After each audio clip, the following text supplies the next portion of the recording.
The start of another day's hard travel. Mugs of hot tea and dawn over Lake Columbera in northern Malaysia.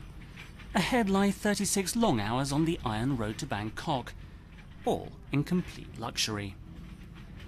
This is the Eastern and Oriental Express, the last word in Asian train travel.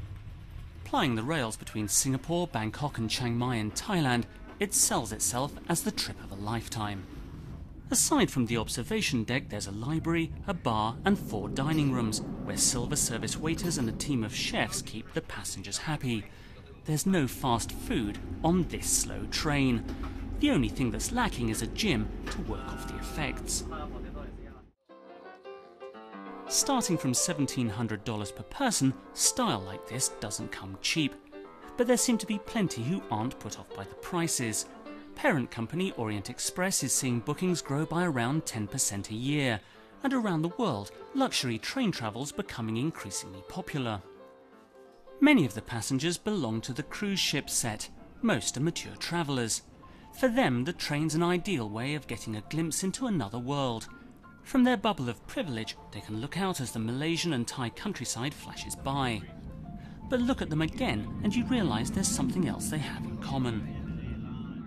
One of the things you notice about the people on the Eastern and Oriental Express is almost all of the paying passengers are Westerners. There are very, very few Asian faces on that side.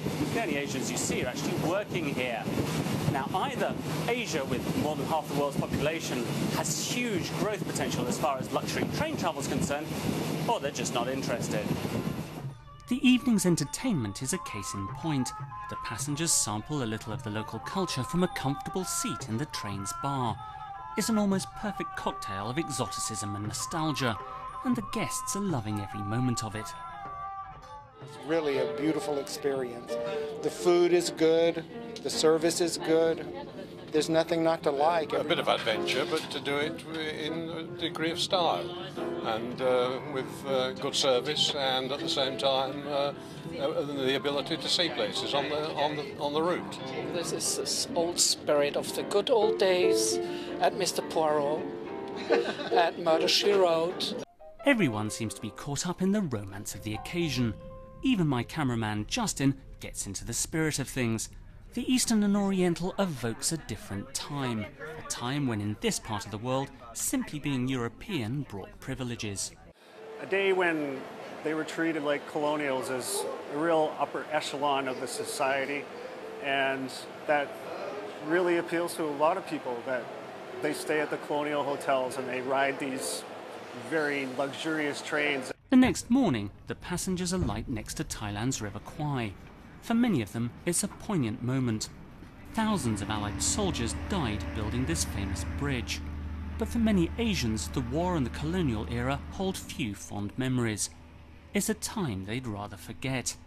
And that's not the only challenge for luxury train operators trying to crack the Asian market. In this part of the world, trains are seen as transport for the poor. It's the perception here. They perceive train as a cheap form of travel, getting from one place to another place, like a public bus. And so they cannot adjust it to a luxury travel on a train. No way. To them, a luxury travel is to fly first class to Bangkok or to London, stay in 5-star hotel, and they will come up with the money, 1,000, 2,000 US. But to come up with that sort of money for a train travel, no way, not yet. 2.5 days after leaving Singapore, the Eastern and Oriental Express rolls into Bangkok. Perhaps one day they'll be attracting more local customers. Tastes here are changing. But the train companies will need to do more if they're to persuade Asians to enjoy what's undoubtedly an extraordinary experience.